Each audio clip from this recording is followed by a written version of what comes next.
Diascofoot, le miroir du football de la diaspora congolaise.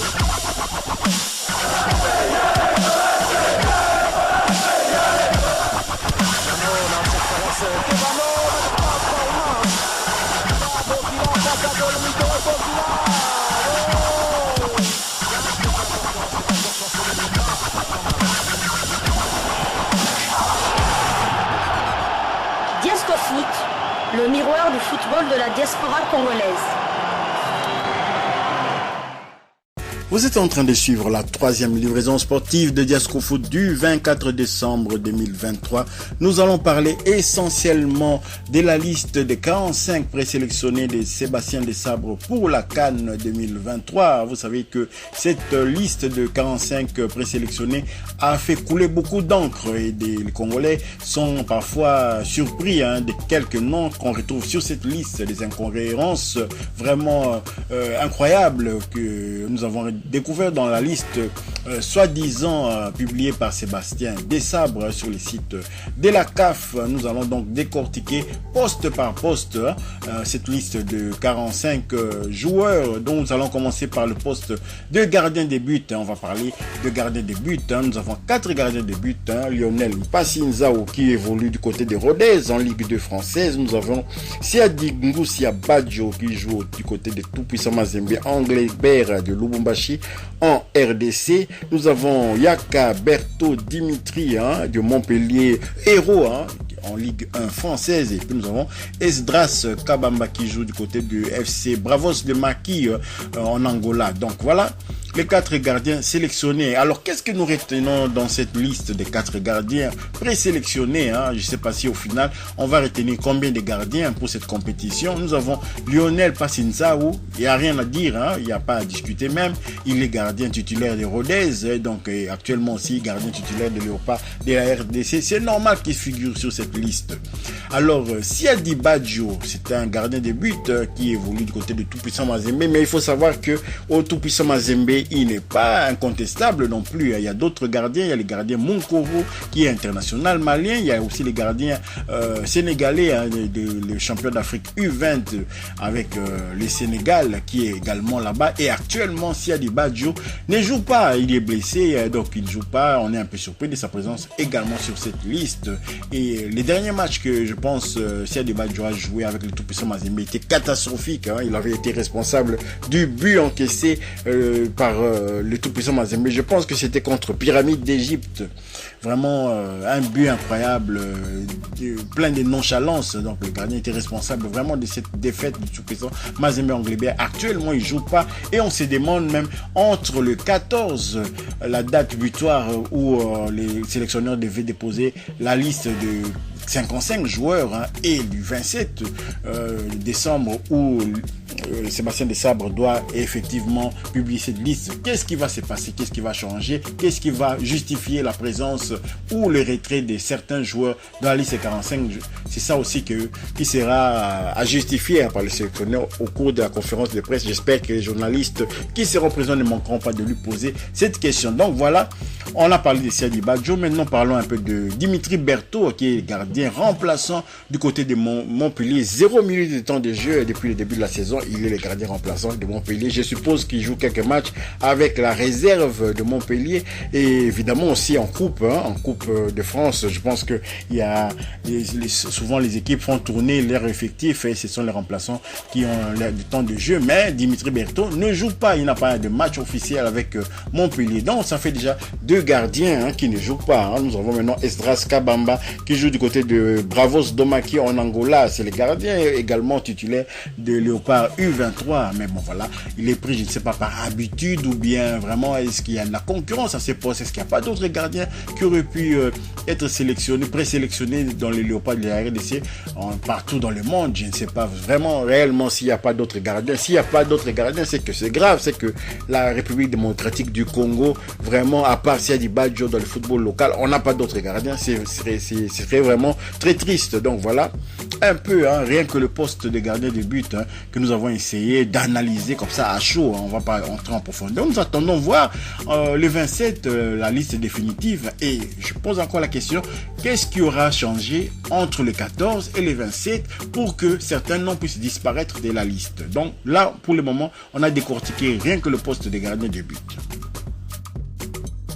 Alors, en défense, habituellement, il y a presque dans la liste, c'est cohérent cette liste. En défense, la plupart jouent, sont titulaires dans leur club ou entrent parfois en cours de jeu. Je peux citer Inonga Baka, Vital Simba, Brian Bayeye, Joris Kayembe, Rocky Bouchiri, Gédéon Kaloulou, Chancel Mbemba, Jordan Ikoko, Arthur Massakou a repris du temps de jeu, il a repris les entraînements, dernièrement il était sur la feuille du match pour les derniers matchs de Besiktas en championnat. Nous avons Glody Ngonda, Muzinga, Batubinsika, Dylan, Merveille Bopé, Bokadi, Arsène Zola et puis Axel Toazembe. Nous avons donc un seul joueur dans la liste des gardiens qui n'a pas de temps de jeu, c'est Moukoko Amale, Dieu merci, et Moukoko Amale, Dieu merci, qui a signé précipitamment au Daring Club Motema Pembe. On se demande bien si vraiment il sera prêt pour pouvoir jouer dans cette CAN du côté de la Côte d'Ivoire. C'est dans moins d'un mois que nous allons pouvoir voir la prestation de Moukoko Amale. Et s'il est repris dans la liste de 27, là encore je pose la question, qu'est-ce qui aura changé entre le 14 et le 27 pour que Moukoko puisse figurer ou ne puisse pas figurer dans la liste de Sébastien Desabre? Dans la liste de 27, nous avons des retrouvailles, par exemple de revenants comme Merveille Bopé Bokadi qui n'avait plus été appelé par Sébastien Desabre sans vraiment donner d'explication. Qu'est-ce qui aura changé entre le moment où on l'appelait plus et maintenant? Qu'est-ce que Merveille Bopé fait de merveilleux actuellement au Standard de Liège pour figurer sur cette liste de 45? Bon, c'est une liste de 45. Nous avons également aussi dans la liste de 45 le retour de Glody Ngonda Muzinga qui joue toujours en Lettonie au FC Riga. Et bon, là aussi c'est la même question. On va voir un peu s'il va toujours demeurer dans la liste de 27 joueurs. À son poste, il y a Arthur Massakou, il y a Vital Simba, il y a aussi Joris Kayembe. Donc c'est le poste de latéral gauche. On verra bien si Glody Ngonda pourra rester. Et là encore on pose la question, s'il ne reste pas sur cette liste, qu'est-ce qui aura changé entre le 14 et le 27? C'est ça la question, parce qu'on ne veut pas que la liste de 27 là sorte comme ça arbitrairement. En vertu de quoi? Il faut qu'on nous explique sur le terrain qu'est-ce qui a changé sportivement pour qu'on puisse opter pour certains joueurs et éliminer d'autres joueurs. Donc voilà un peu notre analyse à chaud comme ça sur la liste des défenseurs retenus par Sébastien Desabre pour en tant que présélectionné par Sébastien Desabre pour cette CAN 2023. Au milieu du terrain, pareil, il y a les habitués, Edo Kayembe, Aaron Chibola, Samuel Mutosami, Théo Bongonda, Gaël Kakuta, Charles Piquel, Peli Panzou Rudok, Arnaud Lusamba, Omeno Kemfulu, Neskens Kebano, Kalulu Aldo et William Balikwisha. Si je peux donner mon avis, donc il n'y a qu'un seul retour, vraiment, celui de Neskens Kebano qui était parti à Al Jazeera. Visiblement, c'est lui-même qui avait demandé un peu de répit à Sébastien Desabre afin de pouvoir s'installer tranquillement dans son nouveau club. Mais il y a aussi d'autres qui n'avaient plus été repris, comme par exemple William Balikwisha et Aldo Kalulu. Est-ce qu'ils vont sauter de cette liste de 45 pour ne pas figurer dans la liste de 27? On verra bien. Arnaud Lusamba n'a jamais vraiment convaincu depuis qu'il est sélectionné par Sébastien Desabre. Il joue le bout de match et tout. Il n'a jamais vraiment convaincu. Je pense que lui aussi devrait sauter de cette liste de 45. Et Peli Redong Panzo également.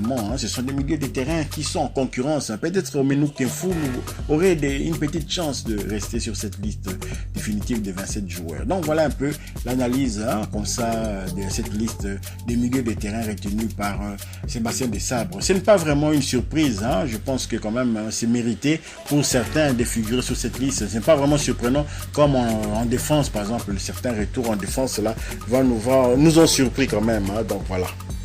Parlons maintenant des attaquants. En parlant des milieux de terrain, j'avais oublié un, c'est-à-dire Grady Diangana. Lui, évidemment, je pense qu'il devrait figurer sur la liste définitive de 27 joueurs pour cette CAN 2023. Et c'est pas surprenant, Grady Diangana mérite amplement d'être figuré sur cette liste de 27. Parlons maintenant des attaquants. Nous avons Simon Banza, Silas Katompa, Meshak Elia, Bakambu, Fiston Mayele Kalala, Wissa, Lilepo, Akolo, Gaëtan Loram, Ben Malangongita, Jonathan Bolingi, Okita Jonathan, également Jackson Mouleka.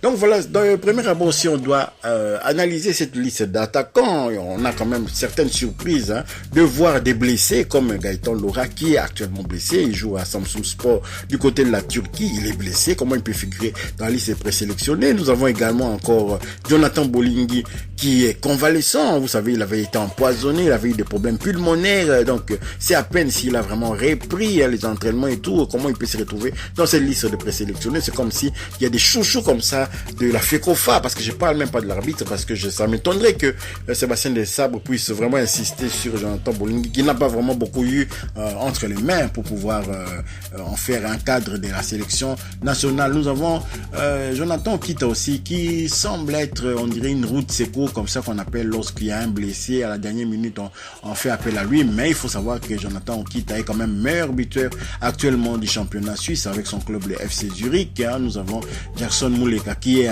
irrégulier, disons. Le grand problème de Jackson Mouleka, il est irrégulier. Espérons qu'il sera ne fût-ce que irrégulier, il sera ne fût-ce que régulier à la CAN, s'il est repris dans la liste de 27 joueurs, bien entendu, qui sera régulier pour les quelques matchs qu'il va jouer dans cette CAN-là, afin de donner le meilleur de lui-même, de marquer les buts qui nous avaient habitués, notamment au Standard de Liège. Nous avons également dans cette liste les retours de Shadrack Akolo. On verra bien s'il va figurer dans la liste définitive. Pour les restes, tout va bien. Meshak Elia, Simon Banza, ils sont toujours dans la course sur la scène européenne. Donc, je pense que leur place est amplement justifiée également pour Fiston Mayele Kalala. Si vous avez aimé quand même cette analyse à chaud comme ça, on va pas entrer vraiment en profondeur pour savoir qui devait absolument figurer ou pas dans cette liste. Il y a des absents aussi. On va parler des absents dans une autre vidéo. On va parler des absents dans un autre sujet concernant toujours la liste des présélectionnés. On parlera des absents, mais dans un autre sujet. Merci de liker, merci de commenter, merci également de vous abonner pour ceux qui ne sont pas encore abonnés à Diaspora Foot, le miroir du football de la diaspora congolaise. Merci également d'activer la petite cloche de notification qui vous permettra de ne pas manquer les prochaines vidéos que nous allons mettre en ligne. Diaspora Foot vous dit au revoir.